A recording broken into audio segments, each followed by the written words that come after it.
Pledge. Pledge allegiance to the flag of the United States of America and to the republic for which it stands, one nation, under God, indivisible, with liberty and justice.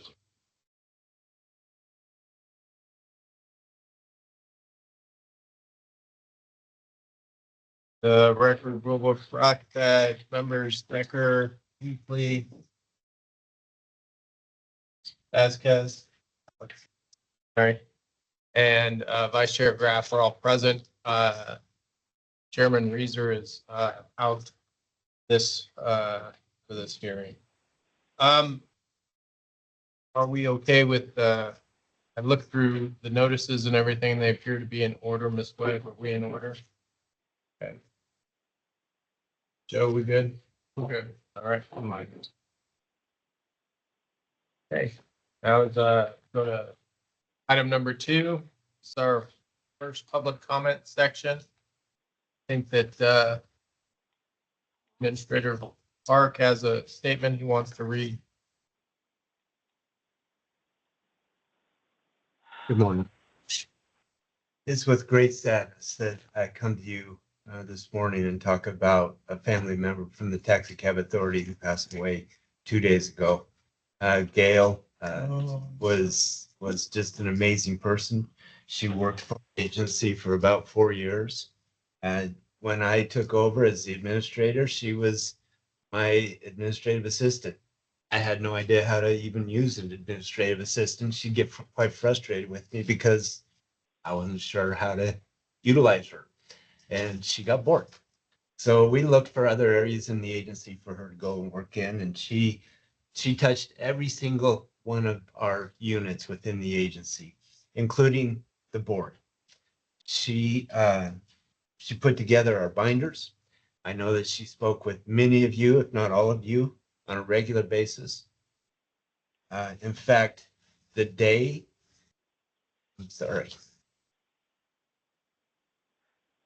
that Gail went to the hospital, the last thing she did is she prepared the binders for the board meeting for last month. That was her last act of service for this agency.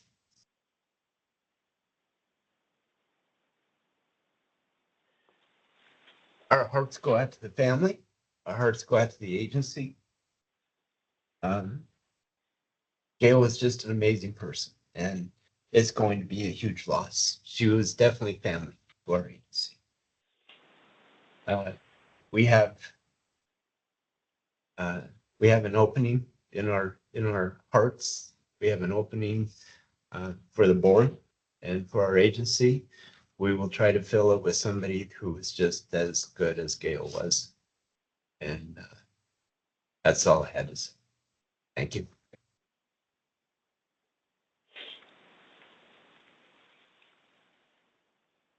Any other public comment? Thanks, Todd.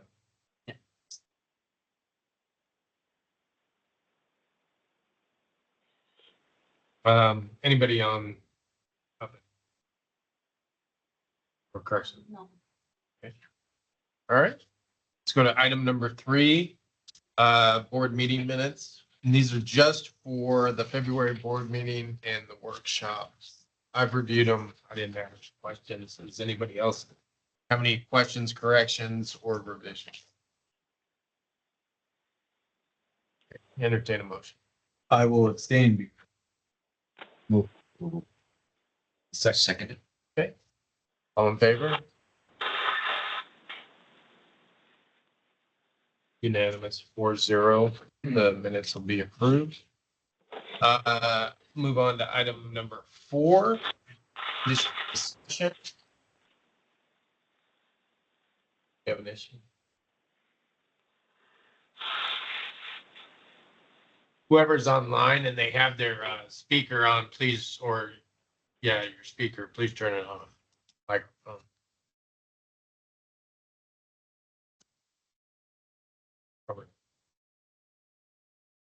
Okay, industry discussion. Anybody have any comments for us here in the hearing room? Anybody in Carson? Okay. Moving on to item number 5, which is pilot program for the various entities.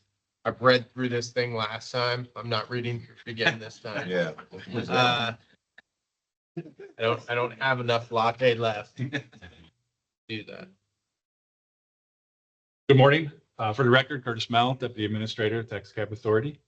Just to go over the stats that we're acquiring on it. On section 5, there should be a little tab there to get you to our spreadsheet to show the monthly numbers that we have on there. As you can see for March, the numbers are definitely up. We actually more than doubled the amount. Everybody is on board now and increasing ridership across the board. You can see we have a total of 15,429 rides that were initiated through the Uber app. Is definitely a nice increase to see. I like that everything is moving forward. Everybody that is going to participate is now participating. Uber is ramping up their amount of calls. So I expect the growth to keep going as we continue on with this. No negative. We're not receiving any negative comments from riders or anything, any complaints coming into dispatch. So it's been a positive experience, but it's still the same thing, just training and getting more people comfortable with the idea of it. But overall, it's been positive and keeps growing forward, growing larger and more rides, more money, more availability. Does anybody have any questions or comments for Mr. Mel? Just one quick question. It's in the notes. It says that on the March 2nd was the 25% rollout. When do you know when we're going to hit other percentage rollouts? That is dependent on the technology companies. That one was Curb. We'd have to talk to Curb to see when they're anticipating full rollout on it. Okay. Captain, I think when or Curb can come up and talk to it and attest to when they're rolling out. Z-Trip, I think, is the only one that's at 100% at this time. Okay. Good morning. Catherine Rebelos with Curb Mobility. I'm not sure when we'll be at 100%. It's really Uber's call at this point. So far, actually, Desiree just asked me. I wasn't sure if we're 15 or 25%. 25. 25, okay. The When notes we say put the as of report, yeah. Yeah, March 2nd, it's 25%. Okay, yeah. So to be honest with you, I wish we were at 100% now, but like I said, it's in Uber's hands, so. Okay. All right, Hopefully this quarter. maybe for next month, we figure out that sort of thing. So we can update it and just say, hey, what's our anticipated rollout going to be? Okay. I can reach out and see if I can get Uber to respond to that as well. Okay. Mr. Park, do you have any? Oh, go ahead. Do you have a question? Just, Yep. if I'm reading it correctly, Chris, just over 500,000 then in revenue? Total Since since the inception. For the month, we did 232,000. The average per trip price is going up. It's now over $15 per trip, which was under 13 last month. So that's nice to see that the per trip cost is going up as well, which means longer rides. And on the map, it's starting to spread Right, everywhere. right. And just from February to March, it almost tripled. Right? Yeah. 86,000. yeah, so hopefully, more and more people are getting comfortable with it and are understanding how it's working and keep going with it.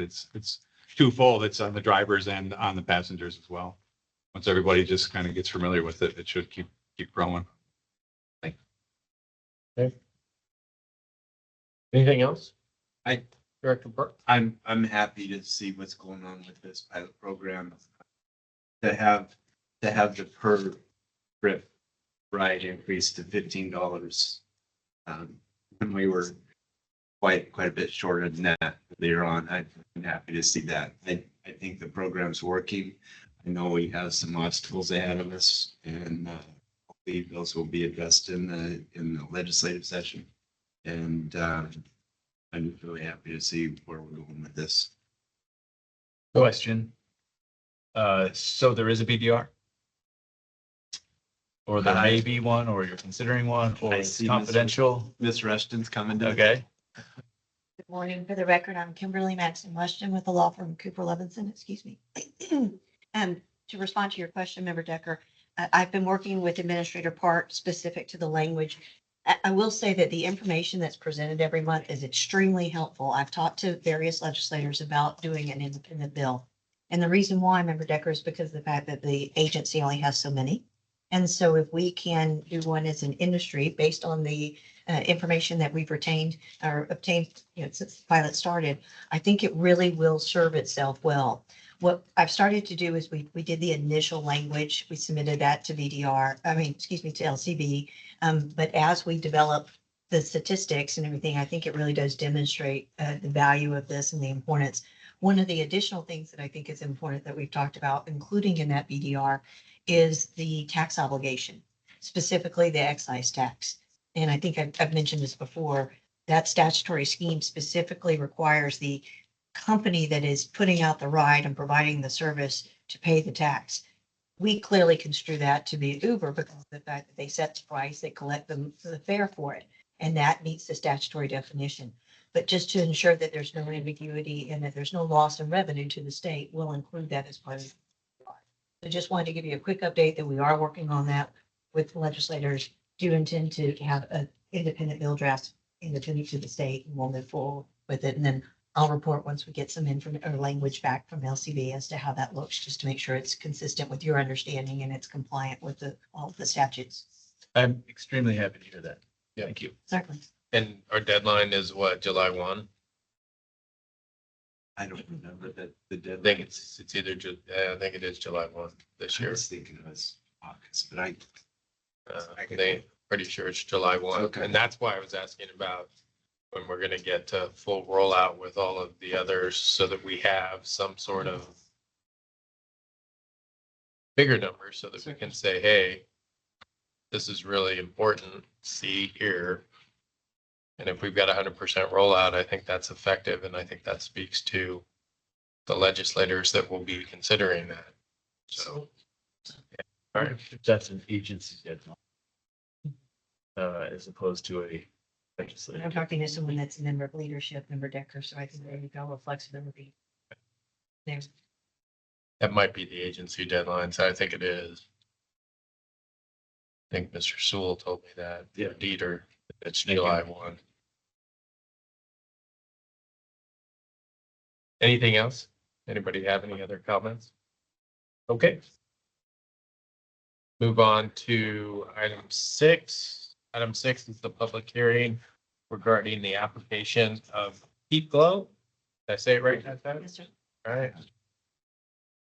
Ms. Rushton's going to make the presentation. I think Ms. Webb handed out the notice of entry of order approving the bidding procedures for the sale of the property pursuant to 11 USC 105, 363, and 365, bankruptcy rules 2002, 6004, 6006, and 9014. I looked through the packet. It appears that they have to conduct that sale on or before May 5th of this year, That is correct. and that the procedures have begun in terms of approving bidders and that sort of things. And I'll allow you to make the presentation. Thank you. For the record, I'm Kimberly Maxon Rushton with the law firm Cooper Levinson, appearing on behalf of Peaklow. As noted by Vice Chair Graff, included in your packet today is the most recent bankruptcy order that was entered last week. I've highlighted for your ease of review the specific dates of the bidding procedures, and I'll just walk you through those if that's acceptable. This order was entered, as I indicated, on April the 7th. The stalking horse determination was slated to take place last Friday. There's been a preliminary determination there. And then the qualifying bid deadline is scheduled for April 29th at 5 o'clock.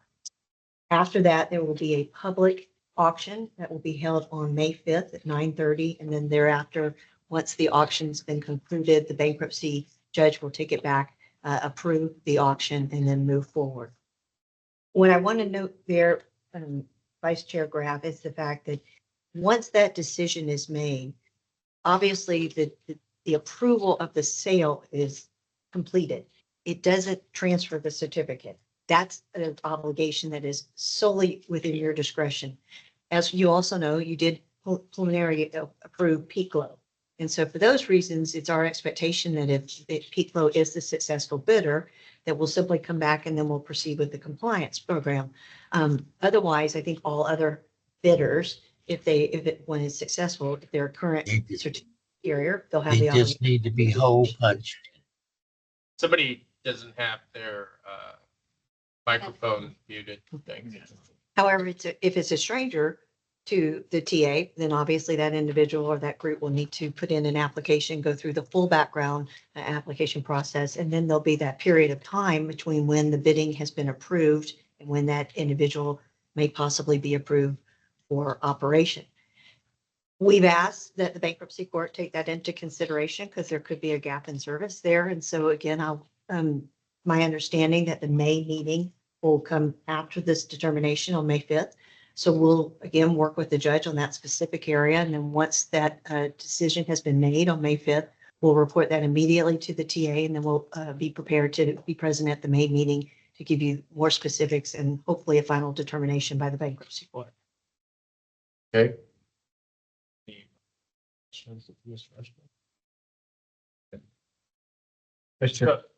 Go ahead. Yeah, I just want to make sure that my appearance is noted for the record as well. Brian Hardy, I'm on behalf of the interveners in this particular matter.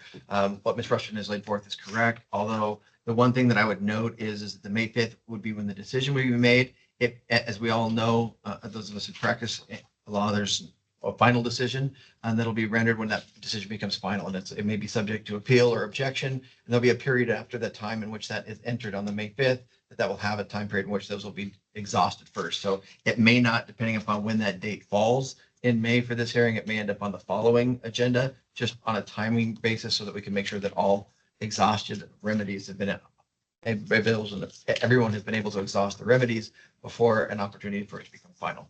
Thank you.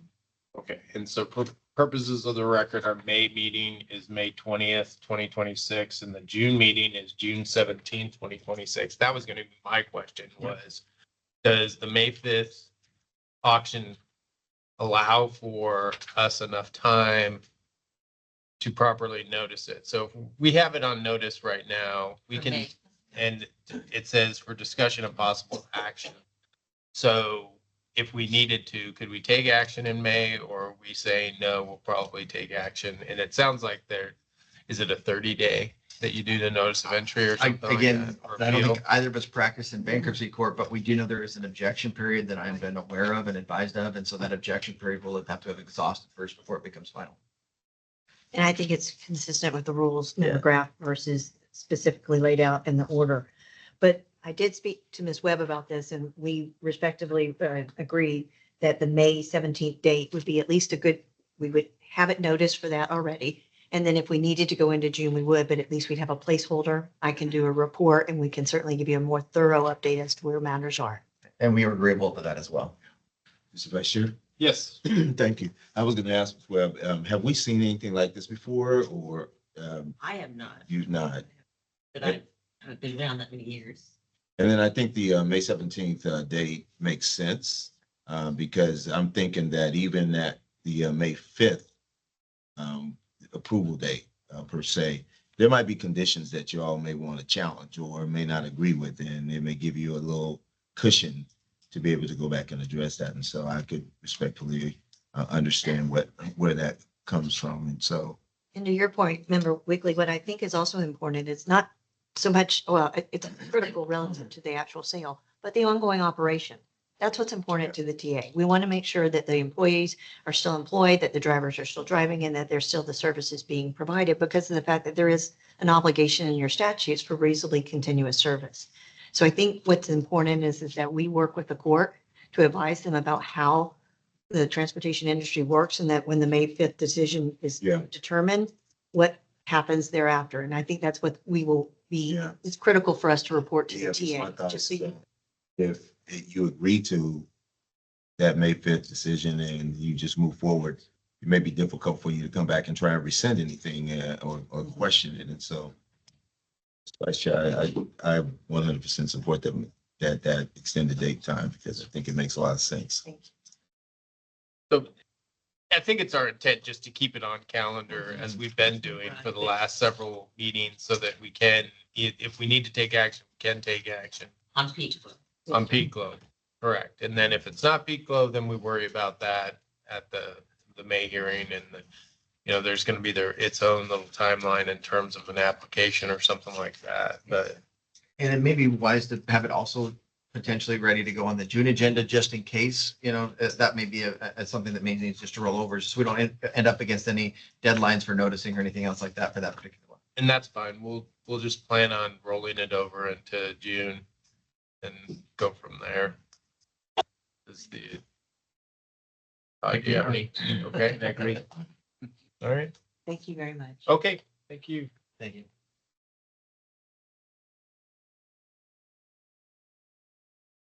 And I don't think we have to take any action on this today, so we don't need to do any vote or anything. We just move on, right? Move on, it's Okay. already noticed. All right. Moving on to tab number 7.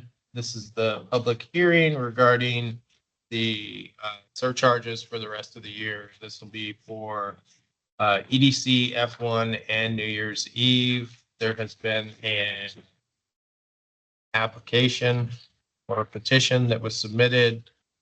It appears that we've been given the proper notice according to the 3rd or 4th page of our packet here. And that on or about, yes. It's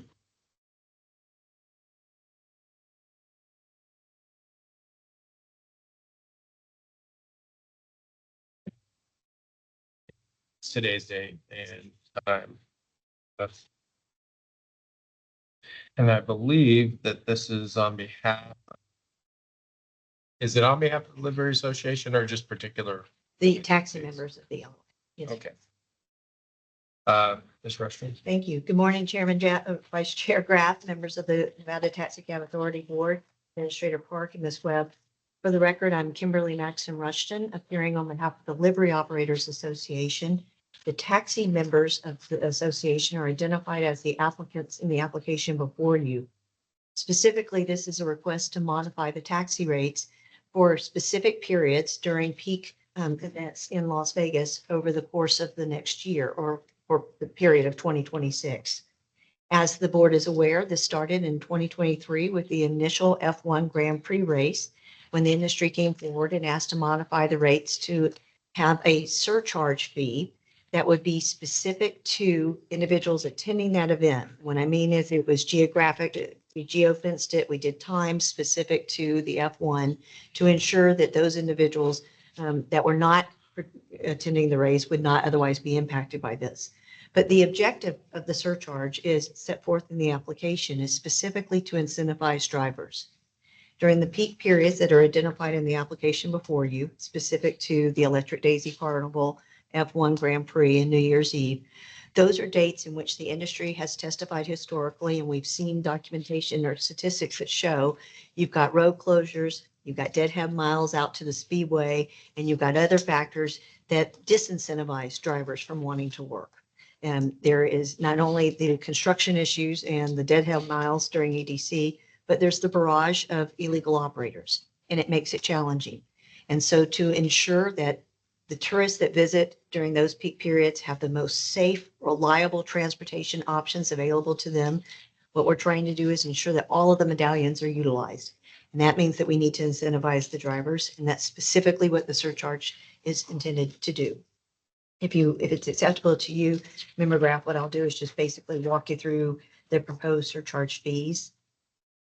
Starting on page 2, and again, I note for your record, the fact that I filed an errata yesterday, there was a typo relative to the proposed place card, how the dates and the times will work. And so again, it should be in your packet, but I'll just walk you through and then cite the specific times. The first proposed surcharge fee is for, as I indicated, the Electric Daisy Carnival. As you know, that takes place out at the Las Vegas Motor Speedway. It's overnight, strange hours. What we've always been concerned about in the taxi industry is making sure that those individuals have transportation back to the strip. Not usually a problem getting out there, but it's a problem getting home. And I'm hopeful that with the pilot program in place, that will lead to further transportation services. There's generally a geo fence out there in a specific staging area. And so for those reasons, again, the drivers are aware of that. And the fee, the surcharge fee is specific to the time starting at 3 p.m. on the Friday, but the first day of the EDC, and then it goes through the next day at 10 a.m. And then it continues until Monday, May 18th, 2026 at 10 a.m. The proposed fee to go out to the Speedway is a $40 surcharge fee, and then to return it's a $60. This is consistent with what was offered or what was utilized in 2024 and 2025. No increases there, but we have seen the statistics that demonstrate that it has been effective. Specific to the F1 Grand Prix, we propose a $15 surcharge fee that starts at, I believe, at 1 a.m. on Thursday, November the 19th, 2026, and goes through noon on Monday, November 23rd, 2026. The dates, times, and the surcharge fee itself are consistent with what was charged in 2023, 2024, and 2025. And lastly, we propose a surcharge fee for New Year's Eve. It would begin at 6 p.m. on Thursday, December the 31st, 2026, and end at 2 a.m. on Friday, January 1st, 2027. With that, that concludes the affirmative presentation. Member Graff, again, the objective is to utilize the service fee or the surcharge fee specifically to incentivize drivers and for it not to be so expansive that it otherwise impacts individuals not attending those events. And I'm happy to answer any questions that the board may have. Yeah, just, I don't want to speak for you, but I want to confirm this for the record. So that we're consistent across the events. These are select and specific events. The New Year's Eve surcharge is the same as the 23 and 24? The $10, yes, sir. Okay, and I just want to throw out that my understanding, because you explained the EDC need, that for F1, it relates to the strip and and nearby areas being closed down for the track and observation. And for New Year's Eve, it relates to the fact that the strip's closed down with a high concentration of people. Yes, sir. Thank you. Any other members have any questions? I have a couple of questions. Or Alex, did you have I one? was just gonna ask real quick for Las Vegas Motor Speedway, specific to EDC, of course. Is there coordination now that the pilot program's being launched? So there's conversations? That I don't know. I would actually refer to Administrator Park or to Curtis to know, to see whether or not there's been coordination with the Ubers in terms of where we stage, the There- next will stage. So Insomniac, who puts on EDC, they have specific areas for the Uber, the TNC areas, and Taxicabs is in a different area. They're not too far apart from each other, but the geo fence that was put in place in the past surcharge areas seem to work really well, but it's off the strip ground, or I'm sorry, it's off the raceway grounds. It's back closer to the off ramp of I-15. Thank you. In response to your question, one thing that we could do is the next meeting, I think will be prior to EDC. We'll have discussions with the staff out there as well to just talk about the pilot program, the coordination of that, just so that there's no confusion. You may have a taxi staging line and a TNC area over here, and we need to make sure that those communicate with one another in case someone is using their Uber app to book a taxi. So recognizing that, we'll certainly work on that and then come back and report at the May meeting that we coordinated that. Thank you. Yes, sir. I would propose, although I would not otherwise go to EDC, if any of the board members would like to visit the transportation area, it's much easier to get out there in a police car. And I would offer to take the board on a field trip if they decided to go see what it looks like.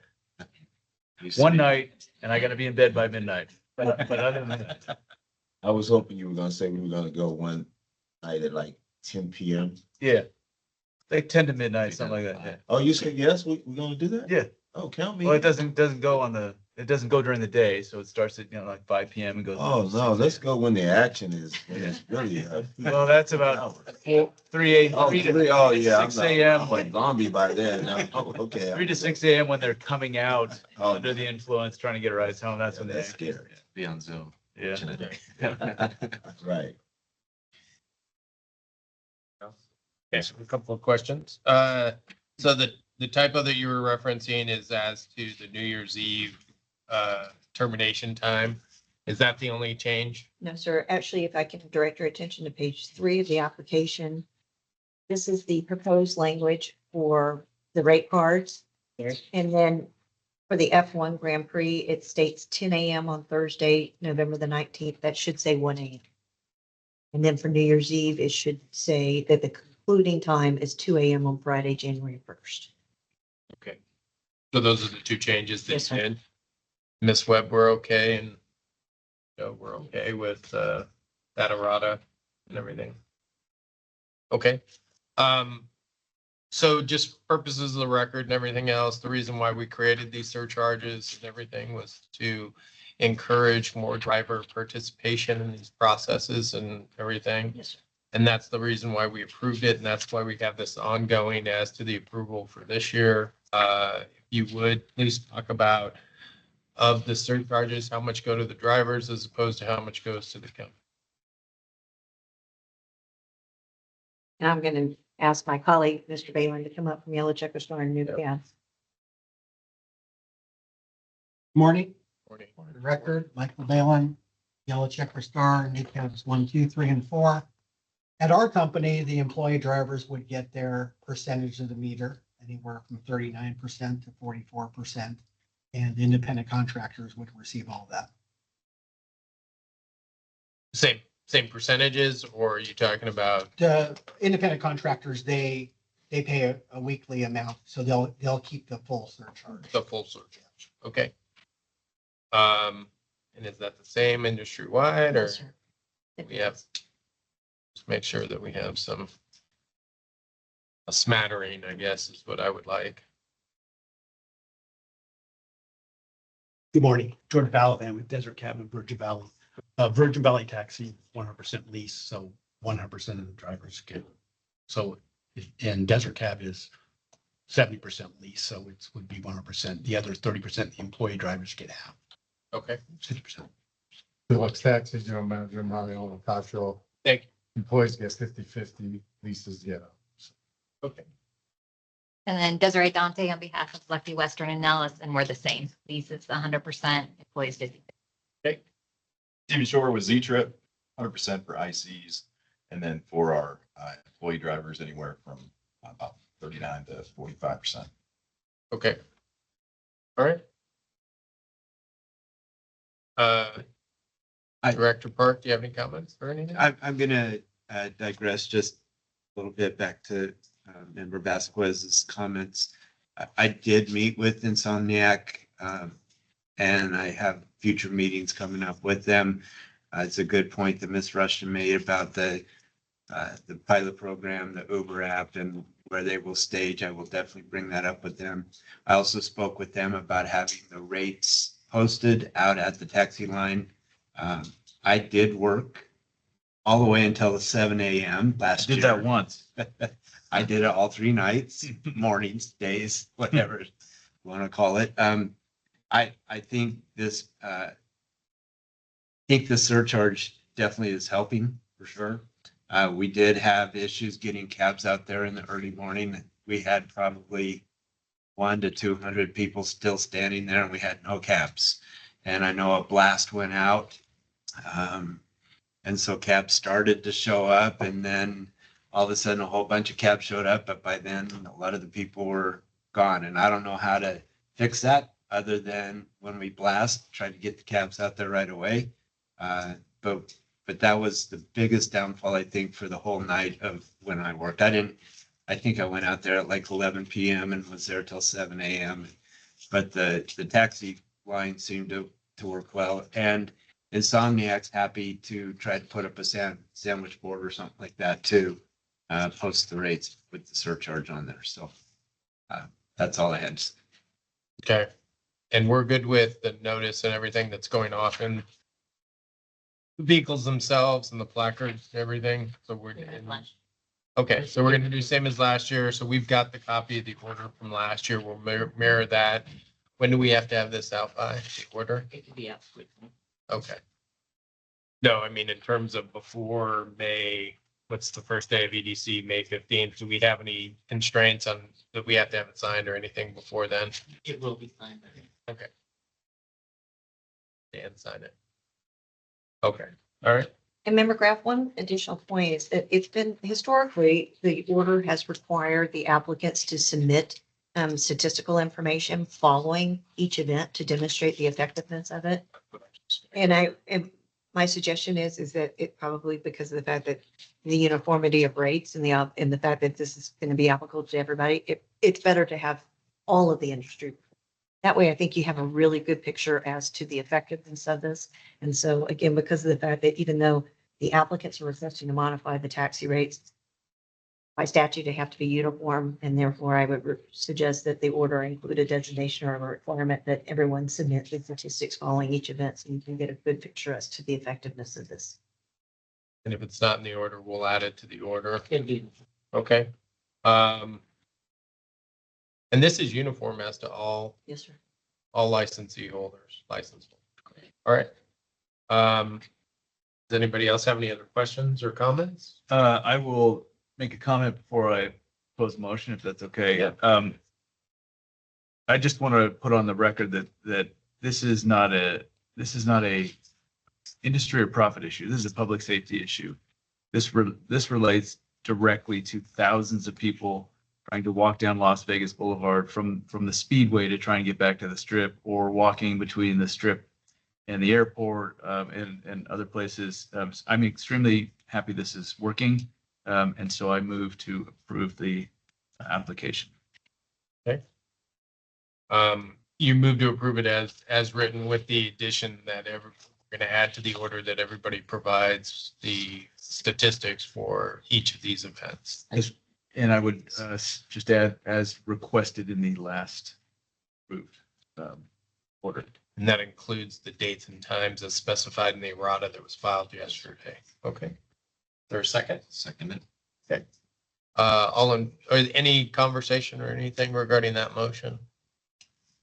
None. It's tough. Are you going back out there 3 days? I have not decided yet. Get you some red. All right. All in favor? Aye. Aye. Thank you. Okay. Item number 8 is administrator's report. Thank you, Vice Chair. I want to start off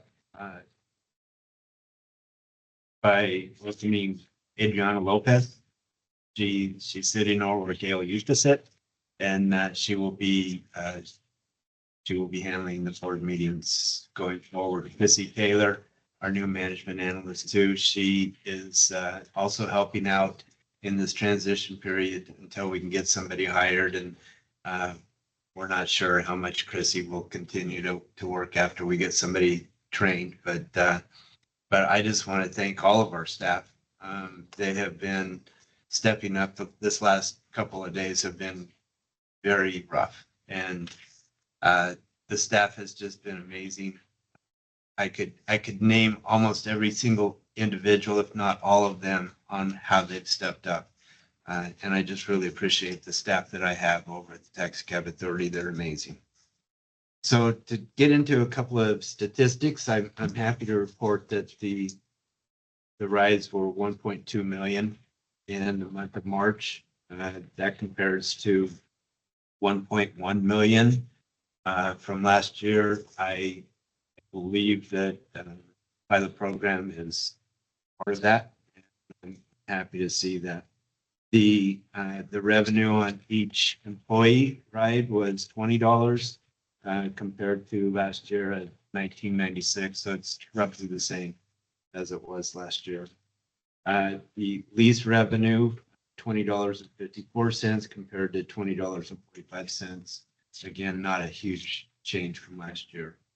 The combined trips for the year, I was happy to see that we're up from last year through the first 3 months, 3.3 million compared to 3.2 million in 2025. I'm going to go to the quarterly comparison. This is a form that Curtis has put together, I think, in my absence last month. He talked about this. And it kind of just breaks things down statistic wise over the quarter. So I just spoke about the 25 to 26 comparison on total trips. We're up about 3.8%. The revenue is up 3.79%. But also our dispatch events are up too. That shows that more people are contacting dispatch with issues that they have. I also want to report we had 20 impounds compared to 9 impounds last year. So you can see that I think Chief Del Padre has been able to make a difference. He continues to work with both of the agency's enforcement staffs who are combined, and they work together more frequently. And he's been able to get these guys some tools to use to try to work on the illegal operators. So I was happy to see that. The cabs in service for 2026, we have 3,100, and we're up a little bit on how many cabs we have in service. Active drivers is basically the same amount that we had last quarter in comparison to the 2025. So medallions have not changed. Lease decals is still at 2143. The stats for the month, the citations compared to last year are about the same. There's only 7 different. The number of impounds last year compared to this year is at 7. Again, I'm happy to see 0, 1, or 2 is what we were seeing for a while, and now we're starting to move in the right direction. And then violations resolved only 45, but I think that's a reflection of what the enforcement action is doing more on the illegal operators than just on issuing citations. So the dispatch events, we were up 939 in last month compared to February of last month where we had 863. So it's the industry's busy. We're busy. You can just see through the numbers that our staff's very busy. That's the report I have. Okay. Any questions? I have a comment. So it's interesting you talked about Del Padre's influence. I can see Del Padre's influence on the variety of violations that you guys are citing for. Right. I'm gonna extend that you're gonna have a secondary impact on that. Could also account for the decrease in the number waived or resolved before hearing, because you're gonna get. That's great. Thank you. Any other questions or comments?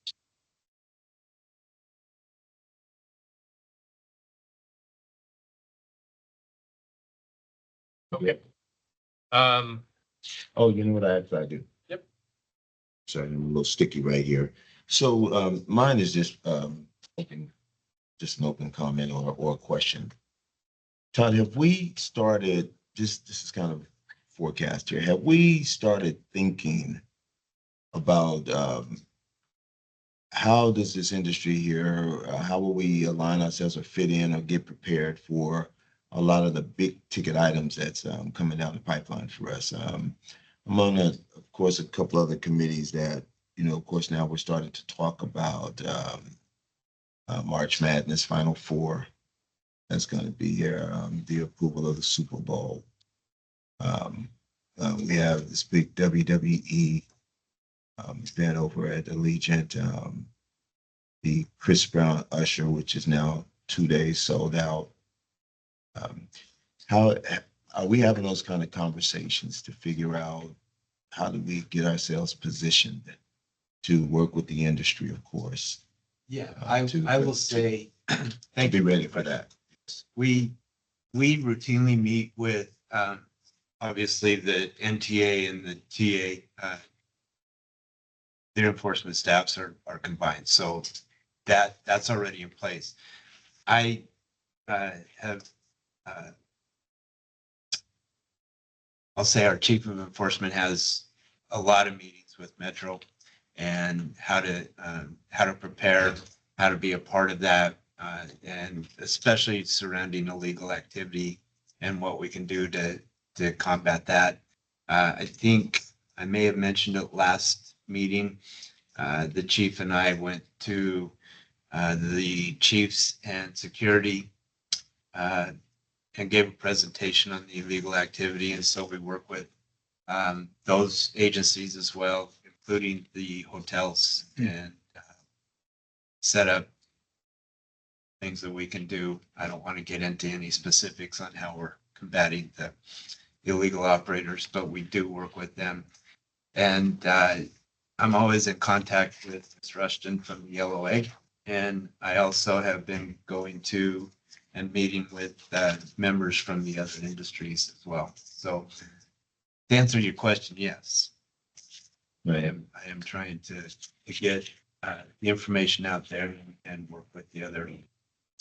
Yeah, I appreciate that. I was at the Bruno Mars show the other night, and it's weird how the group I was with, we got transportation from the Orleans to Allegiant to alleviate all of us with our cars and parking all over the place.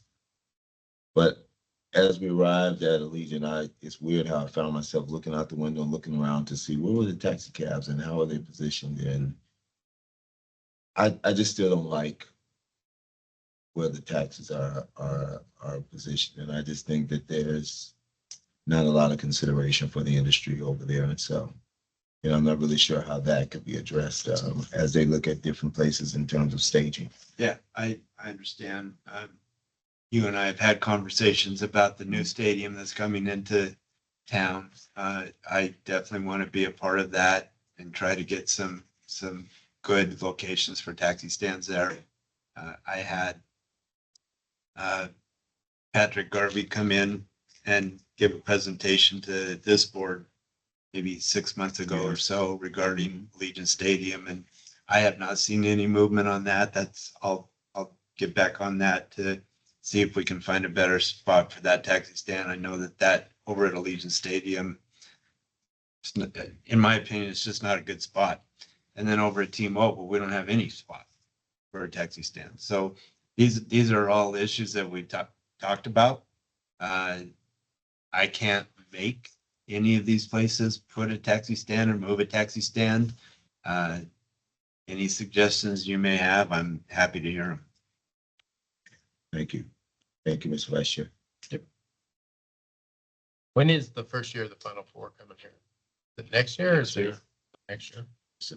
College national. I would say, without giving away anything that you're working with allied agencies on, having run the agency before, and continuing to run my current agency, there is nothing that says that an allied law enforcement agency can't cite a UPT into TA court. Okay. It's just, I just wanted to put that on the record. Yeah. Okay. Thank you. And the DA's office is over there in the Uncommons, and they have a 3D surround sphere-like presentation. You can go look at that, and they'll show you exactly where everything's going to be. So you may want to just go through it once. Okay. They may try and hawk the expensive diamond tickets to you, but it's worth it. It's interesting. Okay. I had some questions for you though. All right. Is there anything that we need to tickle or look at for future quarters or months in terms of the active drivers, new applicants and renewals? Those all seem to be going down. Do we need to keep an eye on that? Is that a trend that's been ongoing year to year, or is this just an anomaly for the first quarter? And these are all stats for the first quarter. I'm looking at that quarterly comparison. Right. So just curious. I don't have any good information about it. I'm just, new applicants is down 12.5%, 12.35%. For the record. That's a Curtis chunk of people. That's just an anomaly for the first quarter. Okay. Year over year, we've actually increased. I don't have the numbers in front of me, but we're actually up a couple hundred more drivers over the last couple of years. We've had increased probably 175 over last year and 150 a year, something like that. It's actually been improving. Okay. I've seen a nice increase in it. The first quarter of this year, that just means probably next quarter, there'll probably be a bigger increase All right. of new applicants. But the new applicants and then just retaining them, the overall consistency of our number has gone up in the last 3 to 5 years, breaking over 4,000 and then just keep increasing back up. I mean, we had, after the pandemic, it had gotten below, and it's been nice improvement that it's been increasing overall, along with the cabs that are in service as well. All right. I love having Curtis around. He's good on stats. I asked for pie charts, but he won't give me. Well, it's that stats class. It's like 12.5%. Ask him well. All right. If anybody has any other questions or comments? Okay. Move on to tab number 9. This is our second public comment section. Does anybody have any public comment that they'd like to share with? And as Dan would say, we can't take any action, but we'll definitely listen. All right, anybody up north? Okay. That gets us to our final tab, and I'll entertain a motion. So move. Seconded, all in favor? Aye. Aye. You're adjourned. That's twice. That's- What's that?